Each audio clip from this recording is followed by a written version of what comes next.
Everybody, 641. Welcome back to Great Day for this Tuesday. It's the 14th of July. Lou, Jackie, and Jason here, being joined by Ron the Car Guy, as we are every single week at this time from Westside Auto Pros. And you folks must have been busy little beavers yesterday with the temperatures we had. We were. Jason sent us some very warm weather, and we were. It was a very productive and busy day. So 90% of them were air conditioning related.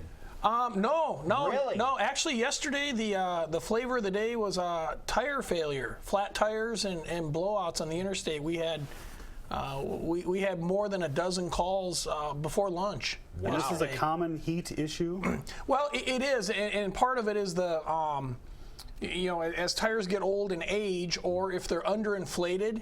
When you drive down the highway or at highway speeds, it builds up heat. Well, now we've got heat from the highway coming into it and the outside temperature, and they blow out, they fail. Wow. So, and I wanted to share this. I got this is kind of cool. It makes you sometimes you wonder if things that you do are effective. Mm-hmm. And I received this neat little card. It's got a tractor with a tire on it, ironically, and it came from Lori Ludwig, who lives in southern Iowa. But she had sent this to me in the mail, and it said, "Dear Ron, thanks for the car tips you give on Great Day. My husband told me to check the air pressure on my spare. I have a 2005 Kia Sedona with over 200,000 miles. We're pretty sure it's never been checked. When I had my oil changed, I asked him to check the air in the spare. Thanks to you, I feel a lot safer when I drive to Fort Collins, Chicago, and Indianapolis." Wow. The spare had 10 pounds in it. Oh, no. It now has 40. And I see that's not good. No, 10's not the specification for the air in your spare.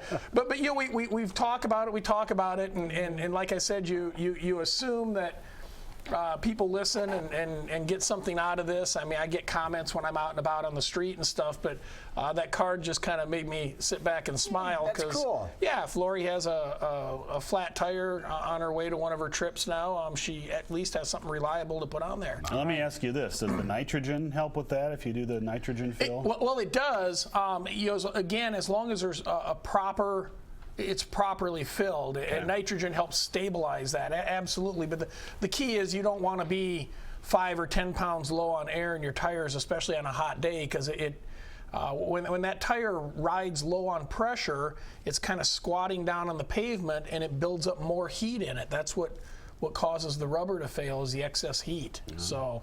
All right. So just like your pets, bring your tires into the house where it's air conditioned. Nice. You can't hold your hand on the pavement for 10 seconds. You can't. There you go. There you go. All right, so what are we going to talk about this month? Well, I wanted to discuss a little bit. I've got 3 of the top misconceptions of the auto repair industry, and a lot of this content came from, it was actually a career board or a job board. Yep. And they started out, there was some discussion going on about the auto repair industry and jobs in the auto repair industry, but it rolled into these 3 misconceptions, which really don't have anything to do with a job in the auto repair industry, but they're accurate, and so I kind of added to them. But the first one is misconception is cash is tight, so I better save this repair for later. Or in other words, procrastinating doing a repair on a car. And one of the common causes of like a check engine light on a vehicle is an oxygen sensor malfunction.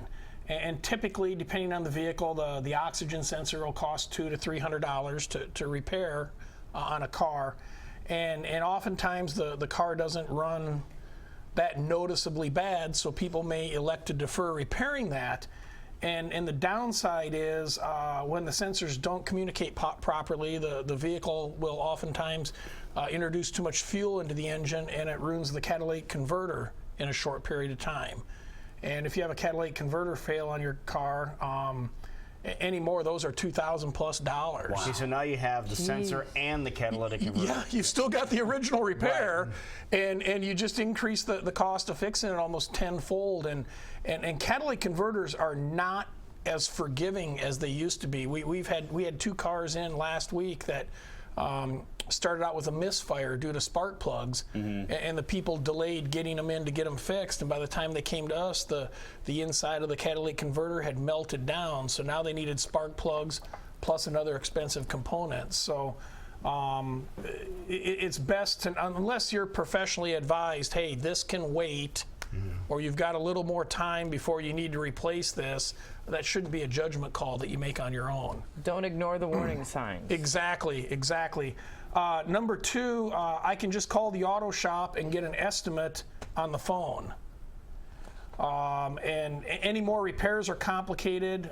Mechanics don't have psychic powers.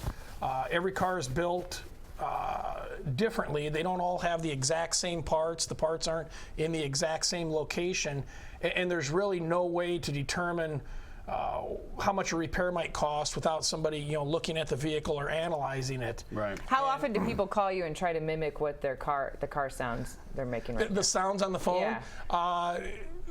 What we're seeing more of now is they'll record it on their phone. And then play it back for you. And This is what it sounds like. we've had people email us the audio off their phone, or text us the audio off their phone. This is the noise my car's making, and it actually is very helpful. That would be, because you hear exactly what's absolutely, going on. Yeah. Absolutely, rather than them trying to describe what it was, but It's going. Yeah. What does this mean? exactly. But I'm not saying you should put blind faith in every auto repair shop. Make sure you get a fair price. Except one. Well, no, check around. Make sure you get a fair price. But as long as it's safe to drive your vehicle, you might want to ask for price quotes from a few different shops. But have them physically look at it and determine, if they believe it's the same thing and what it's going to take to fix it. Anyone that gives you a price on the phone, all they're doing is guessing. And the other issue with that is make sure it includes everything, because I've seen estimates from repair shops, and they don't include sales tax. I mean, that's 6%, especially, if you've got an $800 or $1,000 repair, that's a lot of money. So just shop fees. Exactly. Just make sure it's all inclusive. If you're going to try to shop around. And then number three, mechanics only suggest additional services to get your money. That's not true. Some people will take advantage of you, but it's not exclusive in the auto industry. We see, fraud in the medical industry. There's dishonest doctors, attorneys. There might be dishonest weather people. I'm not sure. Jason's I'm not one of them, but I think absolutely they exist, not. yes. But accountants, other service professionals. It's in any industry, but don't automatically assume a mechanic's out to get you. Most of them are looking out for you. Listen to them with an open mind. An easy test is ask them to show you the problem.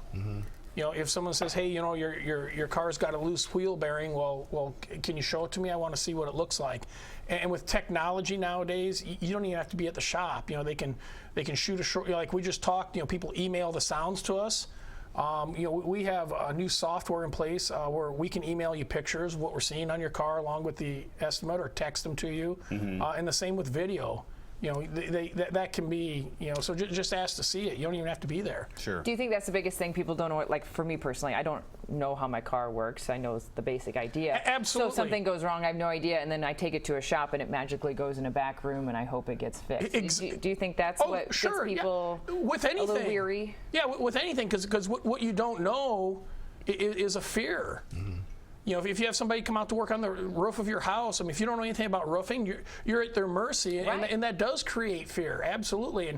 And one thing that I've noticed with the new software that we have is, it used to be if we would call you up and tell you that your car needed a serpentine belt because it has a lot of cracks in it, and some people would defer or elect to decline that service. Where now we text or email you a picture. This is your belt. Look at all the cracks on it. Right. And all of a sudden, it's kind of like the proof in the pudding. We're not out to get you, and most shops aren't. But because most shops have other vehicles behind yours. They want to finish the work on yours, get yours done, and move yours out so the next one can come in. Absolutely. Yeah. Absolutely. And so it isn't that they're. If yours is the only car in the parking lot. That should tell you might be something a right warning. there. Well, they've got some really good fast technicians, I think, is what happens. But no, just ask to see it. With technology, that's easily done these days. All right. Now, if you want to check out Westside Auto Pros, what's the easiest way to find you guys? You can go to our website, westsideautopros.com, or if you've got a question, you can go to askronthecarguy.com. Perfect. And if you want to send me a cool little card, whether it has a tractor and a tire on it or not, you can go to our website and get our address. Yeah, the cooler the car, the better chance it'll show up on the program. And if That's you right. include the name Great Day in your text, it might show up even better. There we go. All right, there just we so you go. know. Ryan the Car Guy, thank you, sir. You're welcome. Great job as always. We'll be right back. Totally serious news coming up next.